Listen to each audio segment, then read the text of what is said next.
আজকের গল্পটি একজন সাধারণ মেয়ে থেকে মাফিয়া কুইন হয়ে ওঠার গল্প।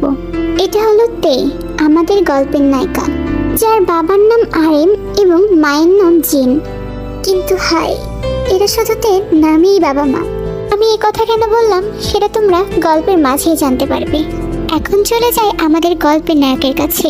এটা হচ্ছে জিয়ন জাংকুক, আমাদের গল্পের নায়ক। কখনোই কোনো কিছু সিরিয়াসলি নেয় না। জাংকুকের বাবা হচ্ছে জেহোক আর মা হচ্ছে সুগা। একটা কথা আগেই জানিয়ে রাখি, জাংকুক আর তে হচ্ছে কাজিন, আর ওরা সবাই একই বাসায় থাকে। জাংকুক পড়াশোনার জন্য বিদেশে থাকে। ও হ্যাঁ, আরেকজনের পরিচয় এখনো দেওয়া হয়নি। এটা হচ্ছে জিমিন, তের বড় বোন। আর বাকি সব কিছু তোমরা গল্পের মাঝেই জানতে পারবে।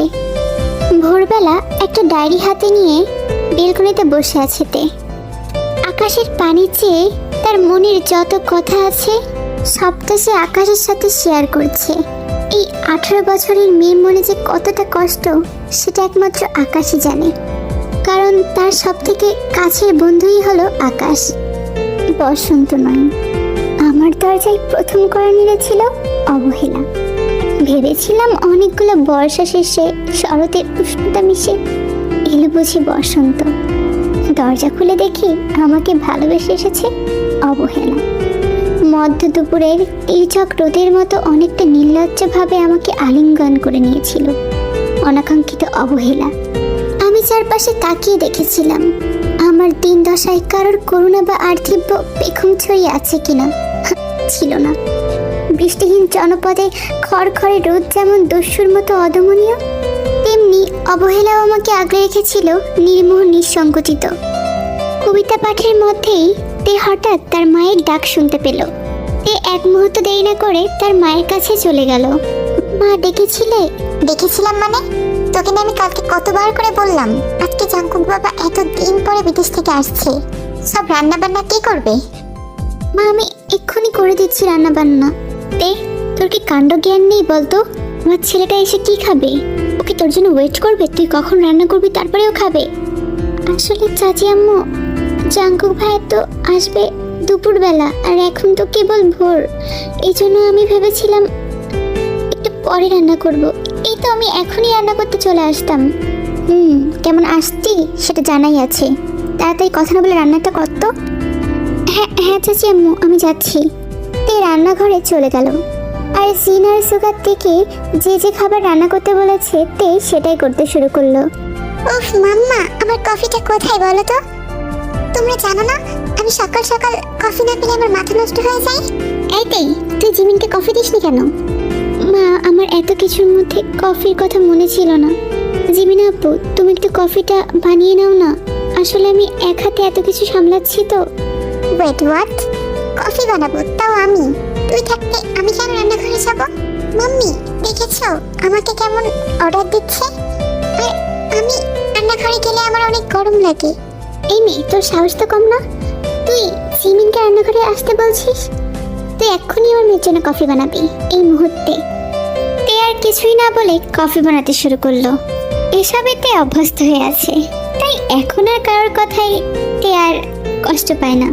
কিছুক্ষণ পর বাসার কলিং বেলটা বেজে উঠল। জাংকুকের মা সুগা গিয়ে দরজাটা খুলে দিল। 10-10টা বছর পরে জাংকুক এসেছে। জাংকুকের সাথে ওর 3টা ফ্রেন্ডও এসেছে, ইয়ংজুন, সুবিন আর ইয়োনো। আমার বাবাটা, আমার ছেলে, কতদিন পরে তোকে দেখলাম। বাবা, তুই অনেক বড় হয়ে গিয়েছিস। ওফ মম, তুমি কান্না কেন করছো? দেখো এই যে আমি চলে এসেছি। জাংকুক আর ওর ফ্রেন্ডরা বাসার ড্রয়িং রুমে এসে বসলো আর সবার সাথে কথা বলতে লাগলো। আর এদিকে জাংকুকের ফ্রেন্ডের তো অন্যদিকে নজর। এই ব্রো, তোদের কি হয়েছে বলতো? কথা বলছিস না কেন? ও কিছু না, ওই মেয়েটাকে ওর সাথে তো পরিচয় করিয়ে দিলি না। তখন জাংকুক কিচেনের দিকে তাকাতেই দেখলো যে অসম্ভব সুন্দরী একটি মেয়ে। তার কাজল কালো চোখ দুটির দিকে জাংকুক এক দৃষ্টিতে তাকিয়ে আছে। ব্রো, কি হলো? বলছিস না যে কিছু? হ্যাঁ, আসলে আমি বুঝতে পারছি না ওকে। জিনাম্মু, ওই মেয়েটাকে? আরে ও তো তে। কি? তে এত বড় হয়ে গিয়েছে? আমি যখন ওকে দেখে গেলাম ও তো অনেক ছোট ছিল। আরে বাদ দে তোর কথা। আচ্ছা জিনাম্মু, তোমরা কি এখন ওর সাথে খারাপ ব্যবহার করো?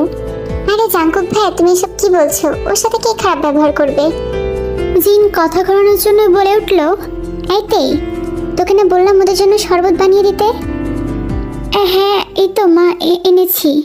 তারপর তে একে একে সবার হাতে শরবতের গ্লাস তুলে দিল। ব্রো, মেয়েটা কিন্তু অনেক সুন্দর দেখতে। ঠিক বলেছিস, আমার তো ভীষণ পছন্দ হয়েছে। এই, তোরা বছর নজর দিস, আমার ওকে খুব পছন্দ হয়েছে। আচ্ছা শোন, আমরা বললেই তো হয়ে যাবে না, আমরা তিনজন থেকে ইমপ্রেস করার চেষ্টা করব। এখন যারটাতে পছন্দ করবে এ তারই হবে। ওকে ওকে, দেখা যাবে। ওই, তোদের মধ্যে কি কথা হচ্ছে? ওহ ব্রো, কিচ্ছু না, বলছিলাম শরবতটা অনেক মজা হয়েছে। দুপুরবেলা সবাই মিলে একসাথে বসে খাবার খাচ্ছে। তে তখন সবাইকে খাবার সার্ভ করে দিচ্ছে। বাহ, খাবারটা তো অনেক মজা হয়েছে। আন্টি, আপনি রান্না করেছেন বুঝি? না না, আমি রান্না করিনি। রান্নাটা আমি করেছি।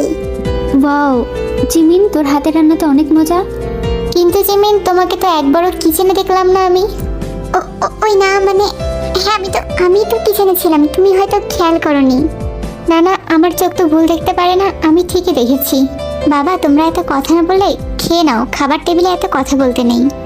তারপর ওরা খাওয়া দাওয়া শেষ করে